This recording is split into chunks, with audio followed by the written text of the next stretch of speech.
சப்பாத்தி கல்லி. இதில் மருத்துவ குணம் நிறைய இருக்கு. கணையம் கெட்டு போய் அது கணையத்தில் வந்து ரத்த உற்பத்தி இல்லாமல் கொஞ்சம் தூங்கிக்கிட்டு இருக்கும். கணையம்ங்கிறது ஒரு ஒரு மனிதனுக்கு ஒன்று தான் இருக்குது, அப்படி இல்லை. அந்த கணையத்தில் கோடிக்கணக்கான செல்கள் இருக்கு. அதனால தான் இறைவன் வந்து ஒரே கணையத்தை வச்சிருக்கிறார். அதில் கொஞ்ச நாள் இருந்தால் கூட அந்த கணையம் வந்து உற்பத்தி ஆயிரும். அதனால கல்லீரல் வந்து அதிக, இப்போ ஒரு கணையம் தான் இருக்குன்னு சொல்லி பயப்படுவாங்கன்னா அதிக செல்கள் உண்டு. அது ஆராய்ச்சியாளர்கள் டாக்டர்கள் வந்து சொல்லியிருக்காங்க என்கிட்ட. அதனால கணையத்தில் கொஞ்ச நாள் இருந்தாலும் நிறைய உற்பத்தி பண்ணிடும். அந்த உற்பத்தி பண்ணதுக்கு இந்த பழம் பயன்படுது. இந்த பழத்தை வந்து நல்லா முள்ளெல்லாம் எடுத்து சீவிட்டு அதில் ஒரு நட்சத்திரம் மாதிரி ஒரு கொண்ட முள் இருக்கும், அதை எடுத்து தூர போட்டு ஒரு நாளைக்கு ஒரு பழம் சாப்பிட்டாலே போதும். இப்போ காயா பிடுங்கி வீட்டில் வச்சுக்கலாம். 6 மாதம் ஆனாலும் இந்த பழம் வந்து அழுகாது, அதே மாதிரி வாடாது. உலகாயா அப்படின்னு போய் வச்சுக்கிட்டாலுமே வாடாது.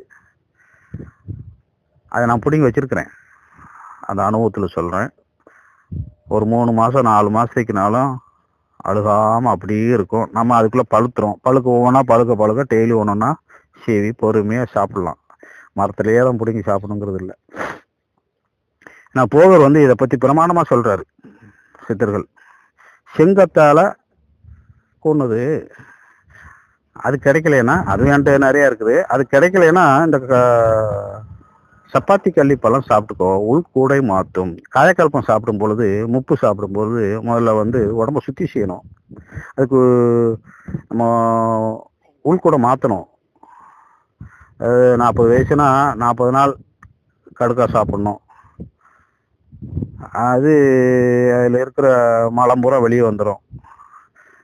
இதுவும் அதே மாதிரி சாப்பிட்டோம்னா நம்ம உடம்புல இருக்கக்கூடிய கார்பன்டை நீக்கிட்டு புது இரத்த செல்களை, சிவப்பு அணுக்கள், வெள்ளை அணுக்களை உற்பத்தி செய்யுது அப்படின்னு சொல்லி அழகா சித்தர்கள் சொல்றாங்க. அதே மாதிரி இதை சாப்பிட்டாலும் நம்ம ஒரு புது நிறமா இருக்கிறவன் செக்கச்சவேன்னு ரோஸ் கலர்ல வந்துடும், ஆஸ்திரேலியா ஆம்பளைய மாதிரி. அது மாதிரி இதுல வந்து அபார சக்தி இருக்கு.